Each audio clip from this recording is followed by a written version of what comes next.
Du-te-mă la o parte, să vezi. Hei! Omoră!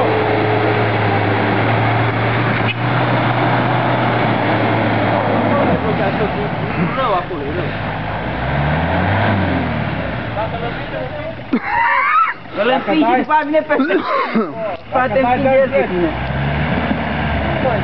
Ba, încet. Se întoarcă. Nu că scapă acolo.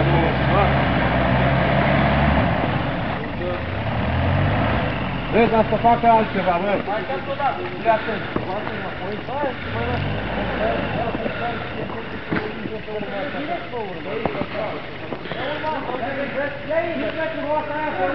Aici. Și când ajungi aici, te înclină. Te scădă încolo. Așa este bine.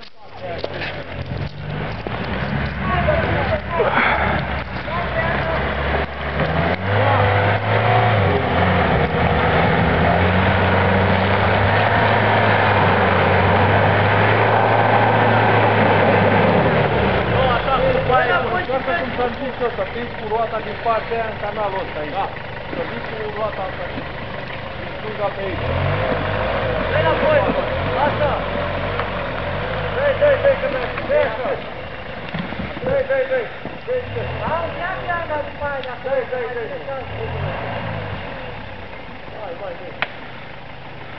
Nu mai dă-i! Nu poți acolo, dă-i mai în spate, Miș. Dă-i mai în spate!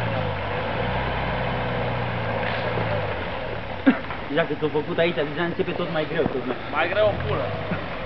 Ba, mă, ba. E ușor. Hai și pe față, Bernat! Dă-i, amândouă! Dă-i cu a doua! Da, nu să-i dai întâi și pe a doua! Dacă a venit pe urma asta, mă, uite-te direct! Pe aici, Savi, pe urma asta! Pe urma asta, uite pe aici! Geza! Geza! Să vină pe aici, pe urma asta!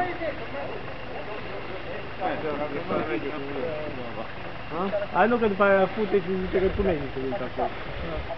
Păi da, dar de acolo dacă ia tot n-are șansă. Nu are ce șansă. Așa se urca, venea, că tot acolo îl împinge în mal, uite unde se împinge în mal acolo.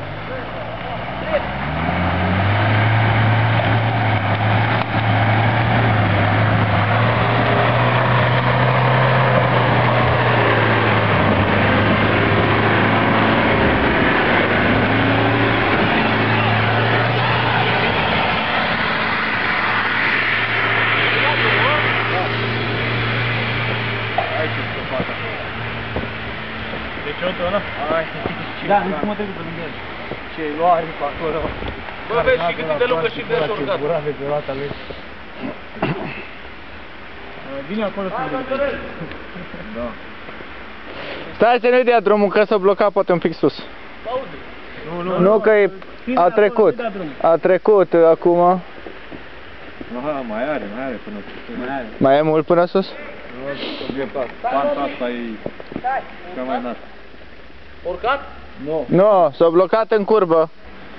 Hai.